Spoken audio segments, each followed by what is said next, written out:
Don't Bread 2 hariba movies asi 2021 gi horror thrillers movies amakakni aduga mahakna fangkiba IMDb rating na 10 gi manungda 6.1 ni mayam aigi channel si like subscribe comment tobiramu ahan basinjida town gi matai da leiba mafam amada yum mai chakpadagi angang ama yumdugi mamang da leiba sorokta tholaktuna gyan mangduna takhi chaini pan gi matungda angang ama yamna kanna chalaklami ngaihak amuk leptuna karigumba ama chingladuna yenglingai matamda hui ama tholaktuna tanaraklami hui aduna fangdana yamna kanna chianduna wall ama lanthoklaba matungda khara chatlaga nongmai ama ubaduda nongmai adu paiduna yenglingai matamda tungdagi nupa amana machin khumlakhi Phoenix nupa adugi makuttagi nanthoklami adubu nupa aduna nang fail oire hairi Phoenix na ai oide mamit udaba nupa aduna nongmai sidi aigi khutta laire Phoenix na baba ai soikre mathangdadi ai nongmai du painana ba hotnage haibada mapana kaidongdasu migi ayaba yauduna pot amata lawroidabani karigumba nangna lawrurabadi nangi nafamdagi isorna amuk lawkhigani Phoenix na isorsi fattabra mapana phai haiduna makoi asumna wari sanaduna makoi gi hui sedoga makoi ahum mafam madudagi hanminarakhi Phoenix school chatuna lyric tamde homeschooling tawguna mapana test ek tawi mapana magi test tawbagi answer paper du yenga Phoenix na mapagi samdu kaktuna hangai aigi sam angauba hawribasi nangondagira natraga imadagira mapana nangi imadagini Phoenix na mahaki picture amata leite habase ai thajade mapana mai chakpaduna punnamak loina mangkhre nangsu khangliduni aina kanma ngamhawribasi nang khaktani haiba Phoenix na mahak tu fajabra mapana mahak yamna smart oi nangumna haiduna mahaki test tawbugi answer paper du pablo shali Phoenix na aina ikhibadu kyam sumi mapana loina sume Phoenix na adui taring asi ai town na satpa yagani chumbra mapana nang hingnabagi damakta tawba testi fail oi Phoenix na madugi changyengdudi tha henkhre adugi su mathakta aina nangda yamna sathiba sangka amasu ka e haiduna mapada town chatnabagi damakta haijarami mapana nang ahanbada test kudimak loina pass tawba darkar oi haiduna thoki Phoenix nuaitana leuki Phoenix ki mapadu uchar yonbagi thabak ama tawi Hernandez kawbi nupi ama makoida uchar lawba lakpa matamda Phoenix na mapanda thokningbagi mawngdu uba matamda Hernandez na Phoenix sing asidi mapanda amata puruge haina hairami adu mapana yaramde Hernandez na nangna mabu phajanduna adum thamlebasi karigino khara komthou nongmudi maha nangna adumna thamlabadi soina nanthorakkani hairami mapadu yumda changlaba matamda Phoenix da Hernandez ka chatluro namit tadringai da halo haiduna makoigi hui shadow ga chatminakhi asumna chatminnaduna gari manungda Phoenix na isai ama salai Hernandez na nangna sakliba isai adu yamna fajai nangna siambra Phoenix na aina pitlingai matamda aigi imana saklambani aina ningsinglibase ahanba saruk khara khaktani hairami Hernandez na nang nakoigi hanagi yum aduda chatpa pambra Phoenix na pambudi pami aido aigi panadi mafam aduda chatpa pamde Hernandez na haidokloi haiduna makoi ani maina sakraba yum aduda laklami Phoenix sanglaktuna yenglingai matamda kanagumba ama yum manungdagi tholakpagi makhon tabadagi chantholakhi mafam adu thadoktuna laktuna Hernandez using dukan da pisalingai matamda Dr. Thomas Henneman ko nupa amana organ trafficking tawbagi matangda paw ma laklami somdana Phoenix Covenant Shelter ko mama mapa leitrabasingi yungi manakta leiba park amada Hernandez ngairi mafam aduda leiriba angangsingga Phoenix ka punna sanaba pamlami Hernandez tabak loiduna Phoenix ko duna chatnaba tawba matamda Phoenix toilet changningi haina changluba mat tholakpa matamda masak khangdaba nupa ama leirami nupa aduna fajabi nangi naming kari kawi aigina relan kawi Phoenix na nangna hangliba singdu haiba pamde ai chatlagi aigi babana ngairi haidina chatke tawbada relana lambi thalaki matamduda shadow changlaktuna relanda khonglai Phoenix na relanda aina khukapi kapa matamda nangi testis tu soina chikthat khrani relana o fare adudi aina nangbu kihanbagi soikre Phoenix na nangna kihali kanana haikhibage haidina mafam adu thadoktuna lakhi Relan ye kangbu makoi gi tung inrakhi Hernandez yum yoroktuna Phoenix ki mapada aikoi ngasi yamna nungaikhre mathang hapta da amuk chatminnagi haibada mapana yaroi ngasi na adum yare haibada Phoenix saudun sangki Hernandez na mapada masi aigi thong nate adu haina makha tage tawbuda nangna haridu chume masi nangi na thong nate Hernandez na nangi yamna fattaba mini fattaba thabak mayam ama tawi yamdrabada ai nangna khaliba kharadi khangi karigumba matamda aisu nanga tawriba adugumna tawi lana ikoi pumnamakki wakhal loina honghalle sikraba thawai amata halakte aduna mahakpudi cheksinna yengsinbiu hairami thagatchari haramlaga mapadu changki Hernandez numidangda yumda halakpagi lambida gari ama lambi du thattuna khamduna lerami Garidagi kumthaduna khamliba garidugi manakta changduna town yaunabagi lambi se masimtani leithoo hairami.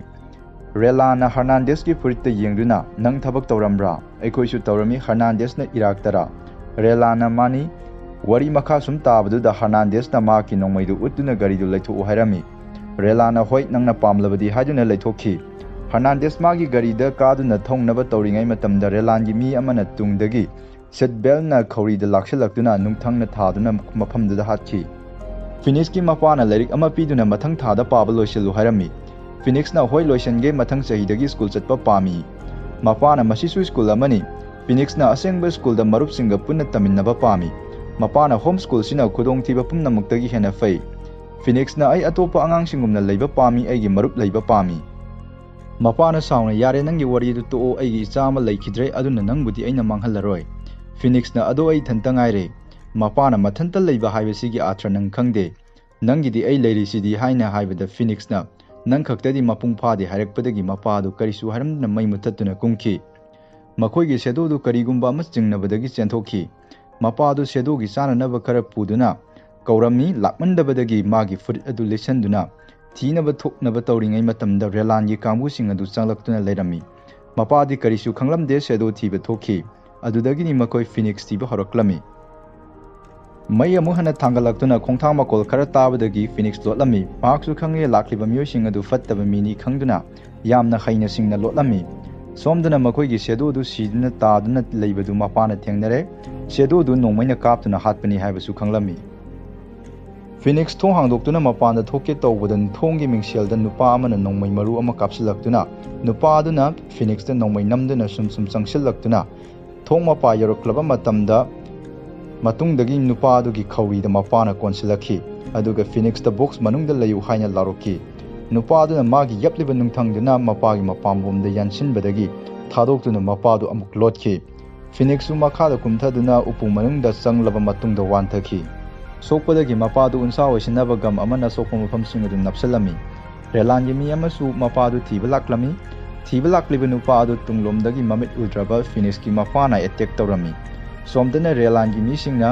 thiba satkriba nupa adu yamna kanna lawbi khonjel ama taraklami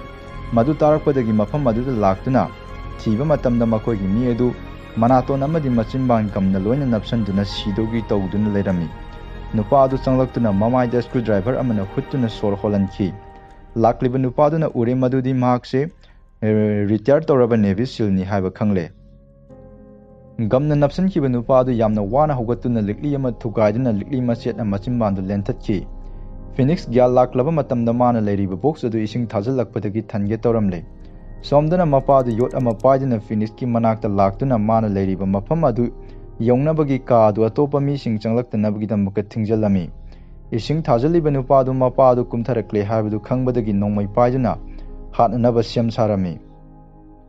wire amaga somuk pusanduna Phoenix ki box manungde isingdagi khitang gap leina thamlami mapa aduna nongmai kapada mai hongnaba gas cylinder masa ama hana thadaraklami nongmai kapa yadabadagi nupa aduna nongmai adu thamduna makhoi ani yamna kanna funabadagi soibadagi isingdo amu hana on tawki wire du isingna thengdore haina Phoenix na thong adu hangdoknaba hotnarami adubu yakide makhoi ani makha tana kanna khatnabadagi wire adu chingthoktuna mapa aduna table amagi marumda leiduna wire adu table ga thengjinaduna mai hohallaga gas adu pokhai handuna nupa adu mafam aduda hatki ngaiha gyan mangluraga hogolakpa matamda box adu isingna pik thanduna leirambadagi box adu tuhanduna Phoenix loktoktuna kanki relan laktuna makoina leiriba ka adugi thong adu fakaiduna kumthaki mapa masasu aronba lambi amada jatki relangi kangbuna kumtharaktuna makoigi siduna leiriba mi dusu thengnare aduga mapa masana chatkiba lambi adusu thengnaduna makoigi matung innaraklami mapa masadu u sar thabagi farm adu lotlei khangbadagi makoina loina questionlami relana Phoenix ta haraklami karisu kiganu masi aikoi karigumba ama khangnadabadagi pumnamak loina thokhibani nangna kidoribase aina te nangina nakal leiribaduni aina mahak adu kanano haina hairakura haibada mapa adu chentholakna relanda attack tawbadagi relangi kangbuna phubadagi taduna leiringaida ana nongmaina kapke tawbadagi Phoenix chentholakna relanda inthokpadagi mapa adu nongmaina pankide Phoenix makoigi mina fabadu thadokhanduna relana nangaibu tasenga ningsingdrabra nangna ningsingbada masina mateng pangba ya haina magi tupidu lokthoktu na magi angau masamadu yenghanki Chahi kayagi mamangda aikoigi yumdu mai chaki pulisna mai chakpagi thaudok adu aina tawbani haina chahi 9 amuk jail da thamki. Ai amuk nang hanna uba phangba matamda yamna harauki. Mai chakpagi thaudokuna nangsi sikrabra natraga hinglibra phawba khangkide. Phattaba nupa asina nangbu phanglaga magi damaka thamkibani. Chahi asuk yamasi nangdi khanglamloi aina masigi mikupsi kayagi matik kuina ngairakliba. Makna nangda kari tawi, makna nangwanda sokhanbra. Kaisumta tawdaba taragasu makna nangbu aingondagi huranduna pukibanina mak siba tare haina maki mida hatnanaba hairami.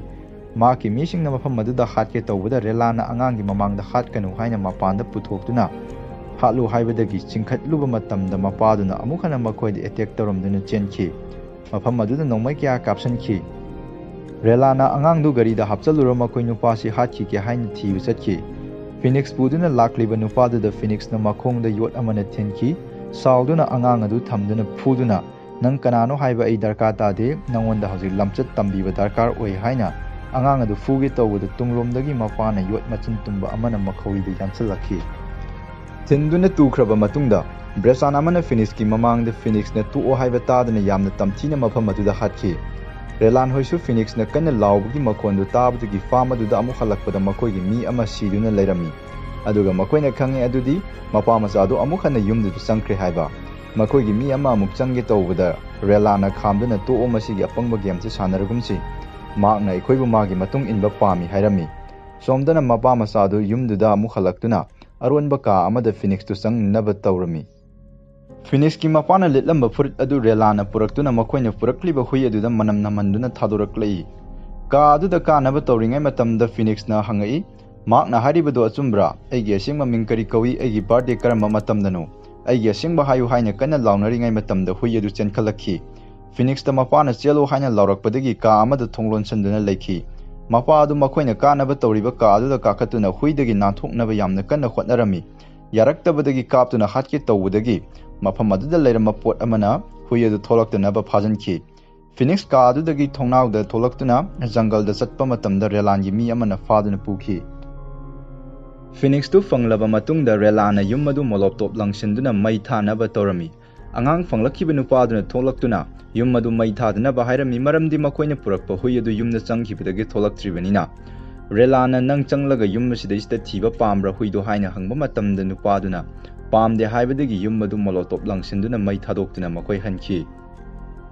Mapadu mahaki yumdu mai chale khangbadagi mahakna fajanduna thablamba hui adu thadoktuna makoi ani mafamdudagi yamna wana nanthokminarakhi. Phoenix makeup tholakpa matamda yamna fajaraba ka amada makeup tholakhi. Mahakna makeup tholakpa matamda relan changsilaktuna kaisumta tawdabra hanglakhi.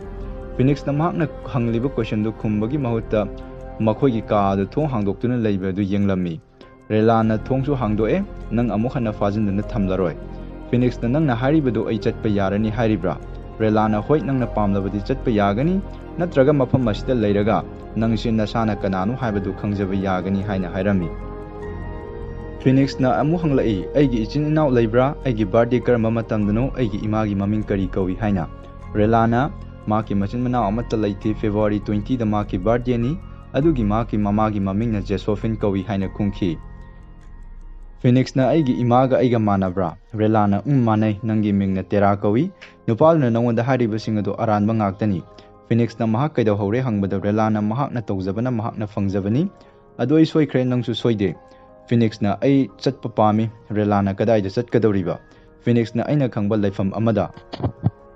Relana ay na haikre nang amuhan ng fajanduna thamlaroy. Madu haibadagi Phoenix yung madu thadoktuna chatnaba tawringay matamda.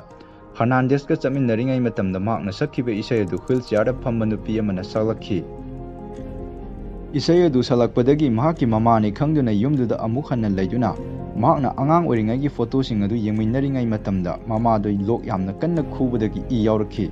Madu ubada Phoenix na mamada karisu tawdabra hangki. Mamana aikoigi yum mai chakpaduna aikoigi imungsu loina kaikre aduga aigi hakchangsu loina sokre. Asumna wari sanaringayda relana Phoenix da haimai hi ama pithakhi. Mamana tera ai sidawre chemical sing mai chakpadagi tholakpa mekhu singduna aigi hi isu hu chelhalle aduga heart su yamna tina sokhalle ai matam koine hinglaroi. Phoenix na nang khanba ngamlaroi dabra mamana nangi imabu hakchang fana leinaba amadi koine hingnabagi damakta wish piroidra. Phoenix na pini haibadagi mamana amu ai anouba heart ama darkar lei ado doctor na hai atopa heart amatana mahut sinba yaroi aigi asengba e mari natana nang khudol adu piroidra nangi mamabu kannabagi damakta ai nangi khudol adu darkar lei adudagi Phoenix na thakluriba hai mahido wantanaba hidak yaurambadagi mafam aduda wanthaki mamana aikoi aroiba oina punna amatta oina laiminaragani nang aingonda hinglagani Phoenix ki mapadu gyan laklami mahakna gyan taraklaba matamda relan gi huidu manaktu kunduna leirami chatlu hairami adubu yakide karigumba makholama tabadagi chatluba matamda Hernandez ki garidu thengnariduna thong hangdokluba matamda Hernandez su siduna leibadu thengnaki Hernandez ki gari maningdo hangdoktuna thang smoke bomb aduga bel ama lokthokduna huida punsinduna huida yumda chatlo haiduna relan gi yumda lakhi somdana operation tongnaba semsari doctor na masigi thabaksi yamna risk wangba thabakni relana nangi na thokto paisa matik chana pigani Phoenix amuk gyan tarakpaduda relana karigino angangsina hojik fawbak sidrisi hanglai doctor na mahakna sikrabadi mahaki heart tu susinaba yararoi maramdi khulai matik chana leitabana mahaki heart tu matam kuina thamba ngamloi madugi maramna mahakna sor holingai matamda mahaki heart tu lokthokduna operation nasi pangthokadabani haina haiki Relan gi kangbugi maraktagi makoina tawribase aranbani aidi pamde haina hairami amana amuk mahak se aikoi gi chak thongnaba migumani mahak sikrabadi kemta fanglaroi kemta puthoklaroi kemta fangdraba kemta puthokta targadi aikoi su amata leiraroi operation adu hongnaba tawringai matamda mai mutki badu check tongnaba ama chalami mai sempham yoduna mai adu thagatpa matamda Phoenix ki mapana thangna yantharaktuna attack torami makoi ani mafamduda ngahak phunarba matungda Phoenix ki mapana nupa adubu Sedogi lamani haina mafam aduda nungthangna thaduna hatki nupa aduna laubagi makhonsing adu makhoi loina tarami tawriba thabaksing adu Phoenix ki mapa mamit udabaduna tawbani haibadu makhoina khanglammi mamit udaba aduna kamdongna mafam asita laklibano haina khanaringai matamda makhoina hundoktuna thamlamlaba makhoigi huidu mafam aduda amuka changlakhi relana sawduna hui adu nongmaina kaptuna tanthokhi relana doctor da posai sing adu loisalu mafam amada chatnaba tawsi haina chatnaba sem sarami aduga relan gi mi singena nupa adu khatnaba hairami makoi mari ngasai laukriba mafam aduda yoksilakpa matamda Phoenix ki mapa adu isingda tajuna leirami nupa amana makoi ahumda sirabra yengo haina isingda kumhallami makoi ahumna isingda kumlakpagi isingi ipom adu mapa adu hek solakpaga mafam aduda makoi ahum kaptuna hatki lemhoriba nupa aduna mapa da nomai nami habadu khangami nomai kapagi mahutta nupa aduna hairei makoina angang adu hatkragani makoina tawriba thabak adu aidi pamde hojik makoi mafam asi thadokna chatkragani nangi tungda kairak ama leibani madugi kairak tuna makoina chatkadoriba mafam aduda direct oina yogani haiduna mapa adu yamna thuna mafam adu thadokna chatki makoi sum lakminarambadagi doctor adu thokpham ama ubadagi ai chatlani haina nanthokpa yabagi tanja fangi khanduna chatki doctor adu khara chatkibaga karigumba amana thombagi makon tabada relana nomai kapsanki mafam adu khara mamme khangbadagi relana nomaina kaptuna thongnausing khara thugaiduna mafam adu ngalhanki mafam adu ngale khangbadagi mapana ngasai purakkiba smoke bomb sing adu sijinnaduna mafam adu amuk mamanki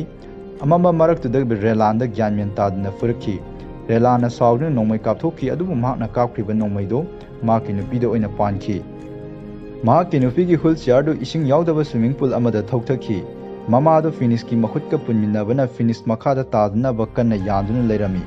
matamduda mapana pairamba thang adu urakpadagi mamagi makhut adu thangla yalaga kaknaba hotnarami tuplamdai matamda makhada pulap oina taminnaki relan ga mapaga yamna kanna phunaringai matamduda hui changlaktuna relan da chilakpadagi mapanda langthokiduna amuk changlaktanaba thingjalingai matamda Phoenix ki mapana relan gi makoktu faklangda yesanduna nangsu hojik aina uribase sumna uragani haina mamit ani du thugaiki makhada tariba Phoenix tu karaktuna mapagi manakta lake tawuda mapana lauraki lepo nang aigi nakta changla anu mahakna hariba punnamak asummani ai nangi napanate ai mi kya hatki rap kya tawki ai se hingchaba amagumani nang aigi nakta changla anu haina kanna lauki asumna nungaitana leiringai tanjadu da tungdagi relana thangna amuk thilaki maksamda amuk lenge tawringai da tungdagi Phoenix na relanda thangna thenduna hatki Phoenix mapagi manakta changlaktuna thangna ya thinkhibagi I thokliba mafam adu makhutna menselliba makhut adu mapana lokthokhi Phoenix na ai nangi mateng pang mangamgani nangi mateng panghalu haibadu mapana karisu takhide mafam adu thadoktuna mahakna khangba shelter du chatki mafam aduda leiramiba angangsingduda Phoenixna ahangba ka leiribra haina hangki mafam aduda leiriba angangsinguna leiri nangi naming kari kawi haina hangakpada Phoenixna maki maming mama mapasingna thonbiramba teragi mahutta maki mamit udraba mapana thonkiba Phoenix tu kawi haina khungki